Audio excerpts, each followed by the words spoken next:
পুকুরে জাল দেওয়া হয়েছিল, তো একটা কাতলা মাছ পড়েছে আর দুটো জাপানি পুঁটি পড়েছে। কাতলা মাছটা মোটামুটি একটা বড় আছে। আর তো বাবু মাছটাকে নিয়ে কী করছে তোমাদের সঙ্গে চলো শেয়ার করি। আর বাবু কিন্তু মাছ দেখলে খুব আনন্দ পায় আর মাছটাকে নিয়ে তখন থেকেই খেলছে। তো চলো তোমাদের সঙ্গে শেয়ার করি, ওর কন্ডিশনটা দেখো।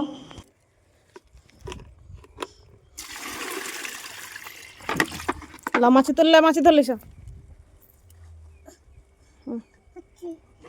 ধরতে পারেনি।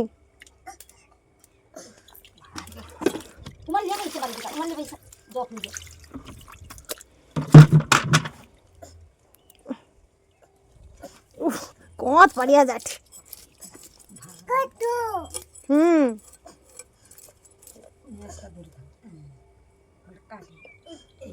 তুলে লিছে